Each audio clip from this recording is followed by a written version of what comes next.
Kementerian ATR dan BPN memiliki jargon untuk membatasi ruang gerak mafia tanah, yakni gebuk mafia tanah. Hal itu disampaikannya dalam acara deklarasi Kota Cilegon jadi kota lengkap di Pendopo Gubernur Banten, KP3B Kota Serang, Selasa 26 Maret 2024. Dugaan mafia tanah kali ini diduga melibatkan oknum BPN dengan oknum pengusaha Tionghoa berinisial AS alias Asun yang berdomisili di Kota Rengat.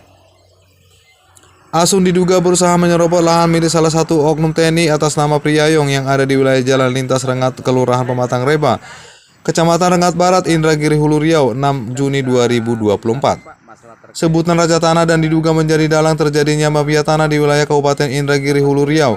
Juga diduga melibatkan BPN untuk melancarkan segala urusan penguasaan tanah tanpa melengkapi dokumen lengkap dari desa setempat.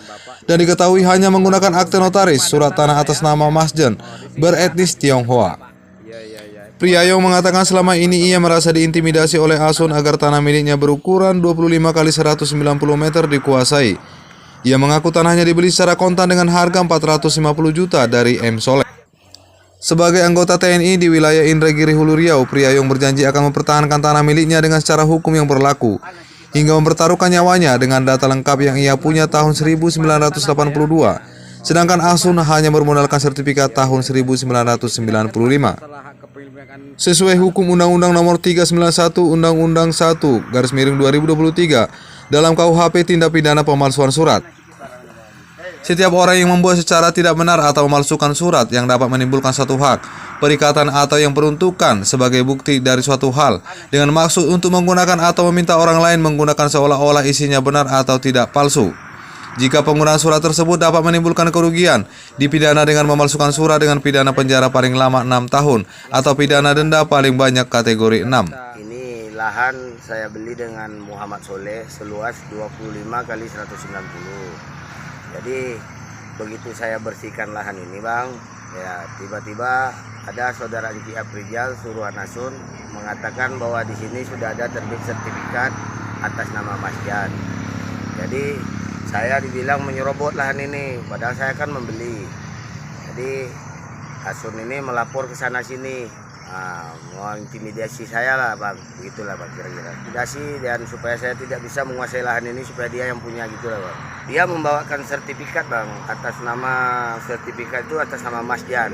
Tetapi ya kita tanya dari mana dasar sertifikatnya itu dia pun tak bisa menunjukkan, karena kita semua di sini bang membeli dengan yang ahli waris. Nah, jadi kita beli dari ahli waris dan surat induk kita jelas dan SKGR kita juga jelas. Nah, gitu aja, Pak. Tanah yang Bapak beli itu sampai mana suratnya, Pak? Tahun berapa kira-kira? Kita punya surat induk tahun 1982, Bang. 1982 atas nama Ardianto Perol. Terus harapan Bapak seperti apa nih, Pak? Ya, kita ingin ya proses ini berjalan sesuai dengan hukum yang berlaku, Bang. Kita sudah melakukan laporan untuk di sidang perdata ke pengadilan, Bang. Apakah ini ada dugaan bahwa saya penerbitan sertifikat itu ada dugaan unsur permainan dari oknum BPN sama oknum mafia tanah, apa bagaimana kira-kira menurut Bapak ini?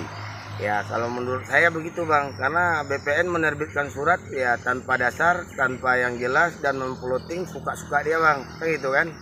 Ya, kita tidak pernah jual, tapi di sini diterbitkan surat sama BPN. Dan baru-baru ini tanah yang sedang bersengketa ini, Bang, dilakukan pemotingan ulang sama BPN tanpa menghadirkan kita yang punya tanah atau sebadan di sebelah-sebelahnya, Bang. Ya, kita akan usut mafia-mafia tanah di Inhu yang suka mencatat-catat tanah orang di Inhu ini, Bang. Dan kita sudah laporkan hal ini ke pengadilan, Bang. Termasuk pihak BPN, Pak ya? Ya, BPN juga kita gugat, Bang. Oke, kan tanah Pak Priyayong tadi, Pak, bagaimana Pak menurut Bapak nih? Surat saya berdasarkan tahun 1982, Pak. Pak Ayong itu sekarang sepadan, Pak. Oh gitu. Iya. Jadi Bapak mengetahui, Pak, dengan adanya munculnya sertifikat yang mengaku atas nama oknum Cina, atas nama Asun atau Mujani tadi tiba-tiba datang mengaku ini lahan mereka dan itu membawakan sertifikat. Bapak kira-kira tahu, Pak, itu yang punya lahan itu, Pak? Saya tidak tahu, Pak. Cuma setahu saya punya saya ini dari tahun saya beli tidak pernah bermasalah, juga tidak pernah menjual saya, Pak. Saya juga Pak Cina siapa saya tidak kenal, Pak. Berarti sesuai dengan rekomendasi pembelian tanah itu tahun 1982, Pak iya, ya? Betul, Pak. Iya, iya. Priayong berharap kepada pihak pemerintah daerah maupun pusat segera melakukan penindakan tegas terhadap para pihak oknum mafia tanah dan pihak BPN yang diduga selama ini menjadi mafia tanah. Terpisah Asun ketika dikonfirmasi awak media melalui WhatsApp singkat menjelaskan lahan tersebut sudah dibeli tahun 2010 dari Bapak Sitanggang melalui Bapak Marbun, Mantan dan Ramil. Asun menyampaikan bahwa tanah tersebut sudah ada sertifikat hak milik terbit tahun 1996 dan buat akte jual beli di Notaris Himawan. Dari Indragiri Hulu Riau, Khairul Anam, Buah-Buah ini melaporkan.